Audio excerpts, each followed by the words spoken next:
As progressive candidates continue to rise and continue to do better, and progressive ideas continue to become more and more popular and featured, there are a lot of people who are understandably against it, which would, of course, would be the billionaires. Now, in response to this rise of progressivism all over the country, corporate media has featured more and more billionaires crying and whining about somebody trying to, for example, raise their taxes. Now, I've got a lot of examples of this, and also got some video as well. But first, here we've got CNBC. Now, CNBC is a great example of this. A headline back from January 20th was titled BP CEO chides AOC and Bernie Sanders for their completely unrealistic Green New Deal ideas. So now in this, they interviewed outgoing BP chief Bob Dudley. And what Dudley had done was criticized climate proposals from Senator Bernie Sanders and Alexandria Ocasio-Cortez. Quote, they have a completely unrealistic idea of the complexity of the global energy system, Dudley told CNBC Squawk Box from the World Economic Forum in Davos. To sum up the story, a CNBC journalist went to Davos, which, by the way, that's where all the rich people go and talk about how they cannot solve the world's problems, because they're not really serious about it, because that would actually involve them paying more taxes. Instead, they talk about how the world is unfair to them and how they deserve even more. So now they go there, and this CNBC journalist went there to get ideas about quote unquote socialism and the environment from the CEO of BP. So now BP is just one of the 100 corporations responsible for over 70% of the world's emissions.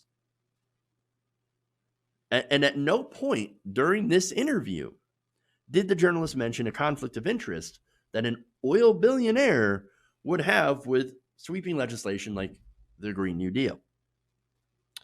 Instead, they focused on how, quote unquote, far left AOC and Bernie Sanders are in their policies, which is funny because their policies are actually supported by the majority of Americans. So are you actually admitting then that it's not the people that are, in the center, in the middle, that you have to go and reach, that the people are actually far, far left, and that it's the media establishment and, corporate media and the politicians, that they are the ones that are far right?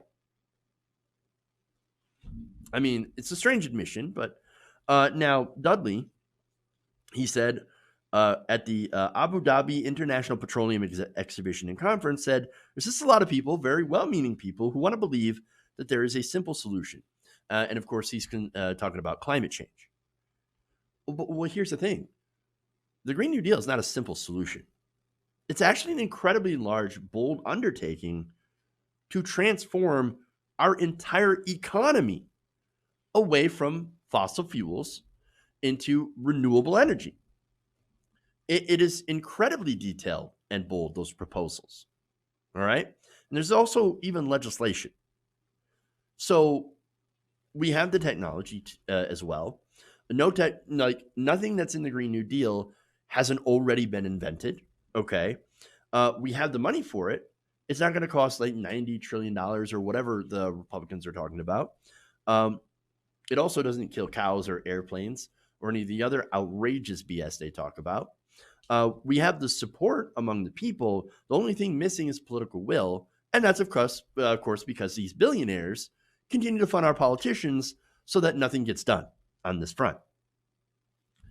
And the reason that they fund these politicians is that people like Dudley, well, they're going to lose out.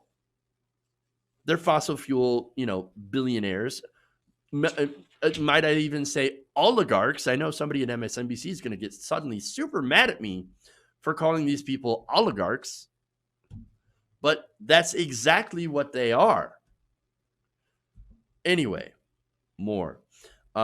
Here you have another Davos interview.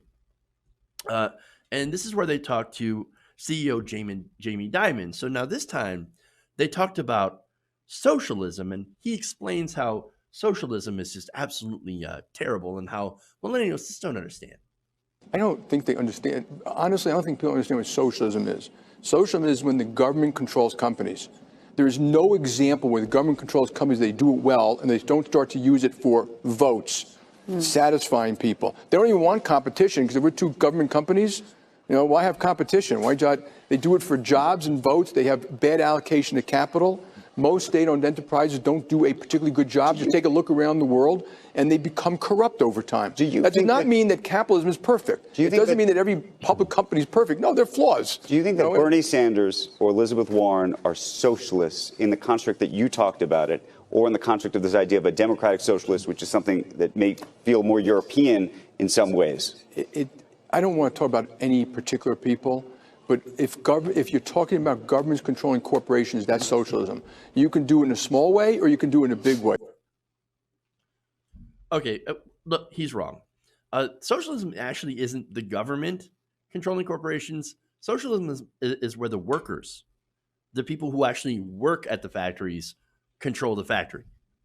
That's what that is. And then, of course, there are different variations. There's, for example, worker-owned co-ops. There's also places, for example, Germany, where you would have, investors and workers both sitting on the corporate board. And so these workers will have a larger stake in the company. And so there's many different ways that you can do that. And there's a lot of nuance in these discussions in the policies that you could do. Bernie Sanders is not, well, to be fair, Bernie Sanders is talking about worker controlled companies as well, or having workers. Elizabeth Warren's talking about it too, having workers be represented on the boards and having ownership and stake in these companies. Now, you look at where that's been done, and it's actually incredibly successful for a model. These businesses are very successful. And there is, of course, long-term growth. There's good jobs, good paying jobs, and all that stuff. And it has a lot of positive economic benefits from being able to do that. So what he's talking about, oh no, bad allocation of capital is the government owning, not at all true, not at all representative. In fact, what Bernie Sanders is mainly talking about, he's talking about a form of social democracy. And that's what's most successful, where you have elements of capitalism, private property rights, etc., and elements of socialism, where you have strong safety nets and worker protections. And so all of that comes into a mixed market system. We do not have that here in America. We have a system that is massively weighed in favor of people like Jamie Dimon. And so you can see that we actually understand a lot more than the Jamie Dimons of this world realize. And we also know that our current system benefits mainly only a few at the top. We're not actually duped into thinking that we are temporarily embarrassed millionaires. And if we only stop buying avocado toast and lattes, we too can become a wealthy capital owner, as long as we're willing, of course, to first work 5 low-wage jobs plus take out massive student loan debt while working as an unpaid intern. And also would really help if we just had rich parents. And of course, doing all of that while putting money away for savings. No, it's ridiculous. What we support is simply higher wages, universal guaranteed health care, in this case, insurance that is covered by the government and paid for by our own tax money, as well as an education system that does not leave people in massive amounts of debt. We already have a universal universal education system.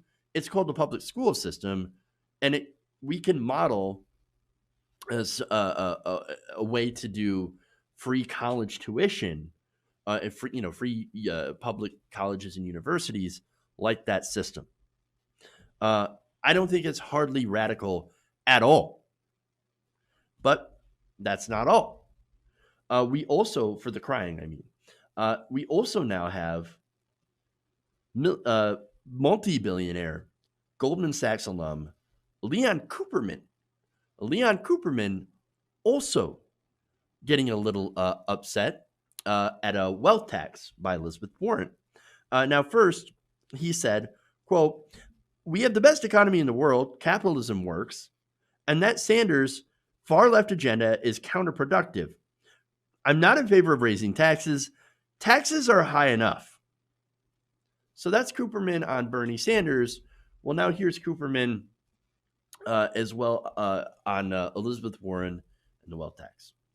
I mean, I think it's kind of obvious people can not only see the emotion on your face, but hear it in your voice when you talk about this, Lee. Why?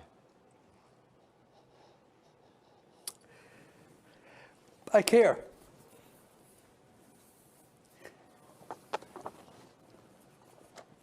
That's it. Oh, he cares. He cares so much. But here's the thing. When he talks about how it's absurd to have a wealth tax, right? We can't have a wealth tax. It's an absolute disaster. We're already taxed too much. We're taxed too much. They're too high. No, actually, the corporate tax, 21%, is actually lower than taxes on the middle class as a percentage. The richest man in the world, our tax system allows him, Jeff Bezos, and his company, Amazon, to pay nothing in federal taxes. Oh, but you don't understand. Taxes are too high. They're too high.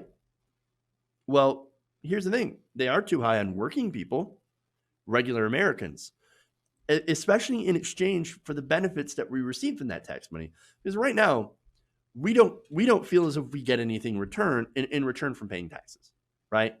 So we pay all this money into the federal government, and yes, we do get things like roads and bridges, and that's really important. Which, by the way, right now, for example, Michigan's got some of the worst roads imaginable, and we have bridges that are literally falling apart. But here's the thing: they're not using our money to do that. What they're using our money instead is to give it to defense contractors, wealthy CEOs, people that run oil companies in the form of subsidies. That's where our money's going. We're not guaranteed health care with our tax money, or an affordable higher education, or affordable childcare. Instead, our money is doled out to the real takers, the multimillionaires and billionaires that decide to game the system using their money to buy our politicians. These corporations, again, take billions of dollars in subsidies. None of the articles ever mention any of that. And also, going back to JP Morgan, right? And Goldman Sachs, by the way, none of these articles mention their role in the 2008 global financial crash, or the $29 trillion in bailouts their industry received after they crashed the economy. So, yeah, don't cry to me, right? Don't give me the crocodile tears, because I'm not going to believe it. You got all the benefits, and you know what? There are still millions of people who had not recovered from the 2008 financial crash. Now, there's also more. Healthcare. CNBC posted a United Healthcare CEO David Wichmann's claim that Medicare for All would, quote, destabilize the nation's health system, leading to a crisis and a, quote, severe impact on the economy. Now, you know where the impact would actually be? On his wallet. He literally runs a health insurance company, which would lose out under a Medicare for All system. But you know what? We would win. The American people would win, because we would actually, all of us, be able to have health care. Yeah. Now, it's almost as if CNBC is just allowing wealthy owners of businesses that would be impacted by these changes to give their opinion on these changes.